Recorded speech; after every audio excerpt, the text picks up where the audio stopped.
Good morning. You all can sit.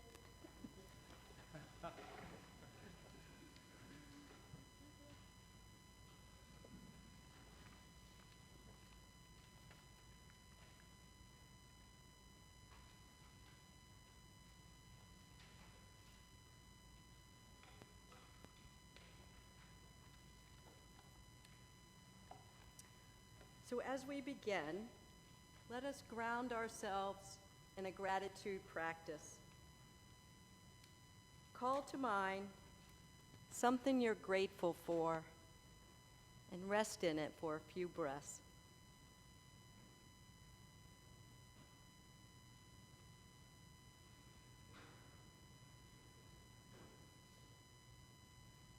It's beautiful to be here. I feel in some ways like Santa Claus. I have lots of stories and gifts in my sack, but like any gift, it may not be right for you. The invitation is to take my stories, unwrap them, play with them, try them on, see what works for you, keep it, and let go of the rest. Raise your hand if you have fear.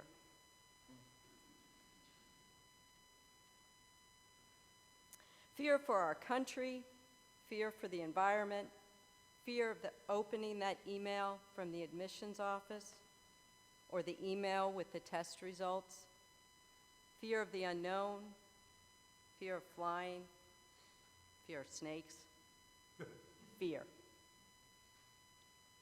There are a few things I consider myself an expert in, and fear is embarrassingly probably one of them.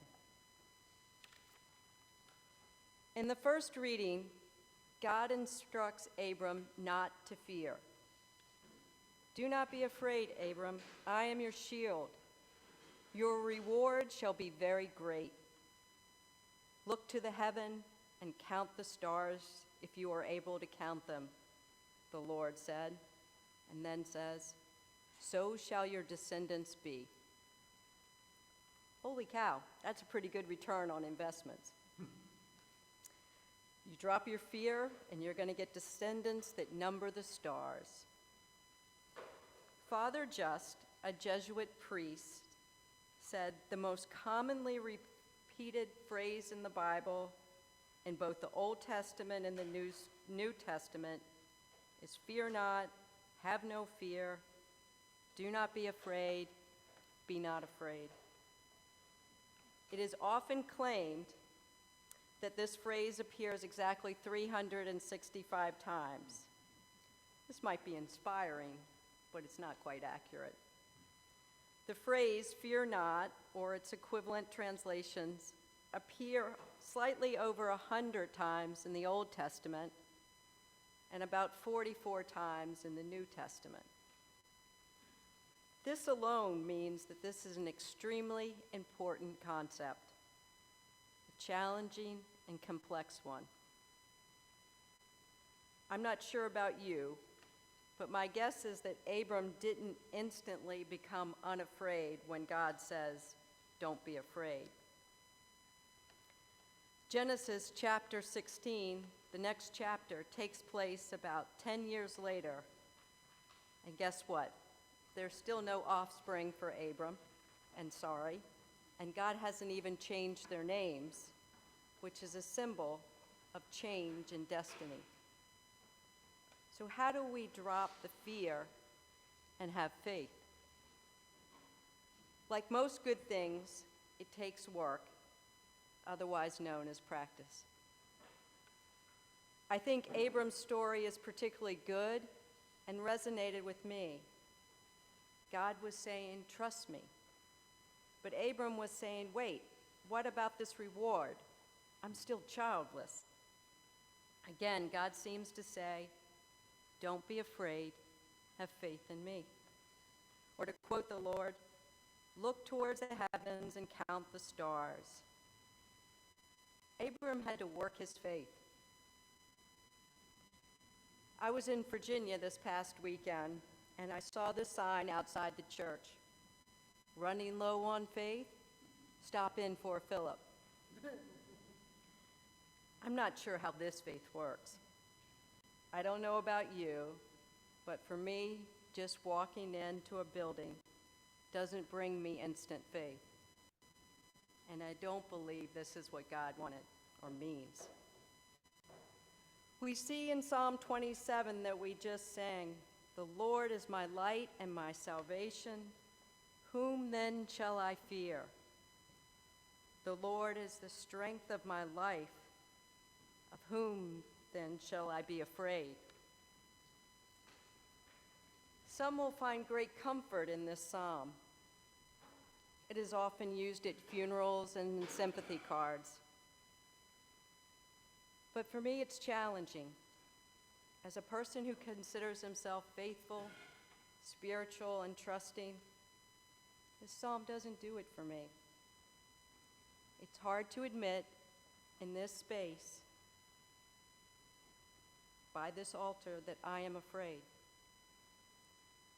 I hear the psalm saying that since I fear and am afraid, I don't truly believe that the Lord is my light and salvation. In a dualistic world of good and bad, right and wrong, being afraid feels like I don't trust God. It feels like I lack faith, and that's really heavy. That feels like shame. I feel my jaw clenching. I know this is not the case, but how do I square this fear with God? Like walking into a church to fill up my faith, just listening to this psalm doesn't honor faith. I need to work my faith in a different way. And one way I work it looks like this. I substitute the word God for love. What would this psalm look like if I change God to love? The real question is, what would it do for me? So in the library, we have this book by Nan Merrill called Praying with the Psalms, and she changes it. She says, "Love is my light and my salvation. Whom shall I fear? Love is the strength of my life. Of whom should I be afraid? One thing I have asked of love that I shall ever seek, that I might dwell in the heart of love all the days of my life, to behold the beauty of my beloved and to know love's plan." By changing this Lord to love, what does it do to you? How does your posture change? Do you relax? What does it do to my fear? It takes the emphasis off of fear to love.